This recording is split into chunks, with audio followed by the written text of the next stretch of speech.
बढ़ते खबरों में आगे और इस बीच एक बड़ी जानकारी से आपको रूबरू करवा रहे हैं। इस वक्त की ब्रेकिंग न्यूज आ रही है सामने, जहां चंडीगढ़ से बड़ी जानकारी। कांग्रेस विधायक अशोक अरोड़ा ने बयान दिया है। अशोक अरोड़ा का बयान आया है सामने, जहां उन्होंने सरकार पर निशाना साधा है। राज्यपाल के अभिभाषण में उपलब्धियां बताई गई हैं। अशोक अरोड़ा की तरफ से कहा गया है कि आगे का कुछ नहीं बताया गया है। राज्यपाल के अभिभाषण को उन्होंने कहा कि सिर्फ इसमें उपलब्धियां बताई गई हैं, आगे के लिए कोई जानकारी नहीं है।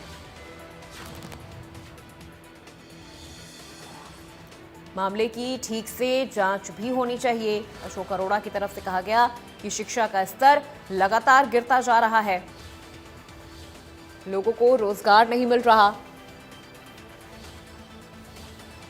और मामले की ठीक से जांच होनी चाहिए। मैंने उनसे एक ही कहा कि जो भी महामहिम का अभिभाषण होता है, किसी भी सरकार का रोड मैप होता है, परंतु इसमें पिछली उपलब्धियां बताई गई, आगे क्या करना है इसमें नहीं बताया गया। तो उस पर हमने पूरा बारीकी से, हर बार एक चर्चा होती है जहाँ भी बैठते हैं, बगैर पर्ची खर्ची नौकरी दे दी।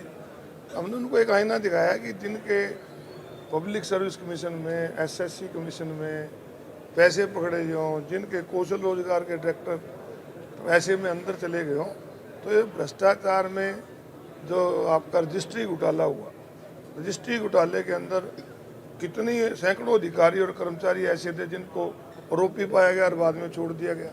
और सरकार द्वारा खुद लिस्ट जारी की गई कि 400 पटवारी भ्रष्ट हैं, इनके दलाल भी हैं, परंतु उसके बाद अपने आप ही कहते हैं वापस ले लेते हो। इस प्रकार से कोई शिक्षा का स्तर हमारा लगातार गिरता जा रहा है। आज रोजगार बच्चों को ना मिलने की वजह से नशे में गए, विदेश में गए। तो ये सारी बातें मैंने विधानसभा में रखी। डर का माहौल पैदा किया गया म्युनिसिपल चुनाव के अंदर, और जिसका नतीजा ये है कि म्युनिसिपल चुनाव का जो वोटों परसेंटेज था, इतना कभी इतिहास में नहीं गिरा जितना इस बार गिरा। क्योंकि लोगों ने सोचा कि भय का वातावरण जो पैदा करने वाले लोग हैं, इनको सबक सिखाया जाए। लोग वोट पाने नहीं गए। और जहाँ तक मेरे हल्के की बात है, मैंने तो एक बात कही थी भी, वहाँ के जो आपके पुराने विधायक हैं वो क्या यहाँ तक कह देते हैं कि अंदर करा दूंगा, मरवा दूंगा। तो इस तरह के भय अगर हमारे जैसे लोगों पे हो तो आम आदमी कैसे होगा? ये पब्लिकली उसकी वीडियोस हैं, आपके मीडिया के सामने पब्लिकली कहता है, रोज ही कहता है कि मैं अंदर करा दूंगा। मैंने तो ये कहा मुख्यमंत्री बता दो, एसपी लार कह के धरना रखें। कैग की रिपोर्ट में कई बिंदुओं पे सरकार के काम काज पे प्रश्न चिन्ह है, और सबसे ज़्यादा जो वहाँ कैग की रिपोर्ट में है कि अपहरण की घटनाएं बढ़ गई, ये बहुत चिंताजनक है। तो इस प्रकार के अपराध पे रोक लगना चाहिए, और जो फजूली खर्चे हैं सरकार को उस पर भी ध्यान देना चाहिए। मैंने तो एक बात कही थी, मैं तो हाँ तारीफ ज़रूर करता हूँ मुख्यमंत्री साहब की। उन्होंने कभी खाली नहीं मोड़ा अगर हमने कोई अपने इलाके के काम के लिए उनके आगे कोई बात रखी है तो। लेकिन मैं एक ही बात कहता था कि इंजन तो अच्छा है, लेकिन हमारे सिरसा के डब्बे जो है उनमें लूट मची हुई थी, और इस करके हालात जो हैं वो बद से बदतर रहे हमारी सिरसा की नगर परिषद के। अब तो कल नतीजे आने हैं। अब सिरसा की जनता ने क्या तय किया है कि हमारे कामों पर मोहर लगाएगी, या फिर ऐसे लोगों के हाथ में फिर से नगर परिषद देगी जिन्होंने शरेआम लोगों को लूटने का काम किया पिछले 5 सालों के अंदर।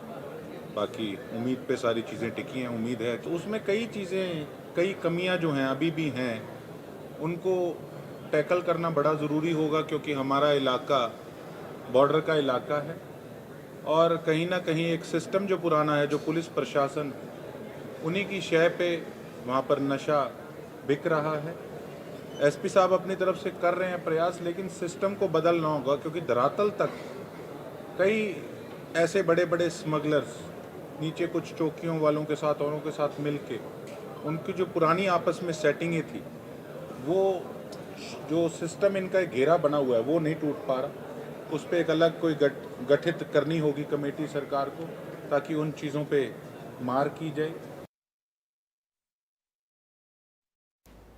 तो फिलहाल बुलेटिन में मेरे साथ बस इतना ही। प्रदेश की तमाम खबरों के लिए देखते रहिए इंडिया न्यूज हरियाणा।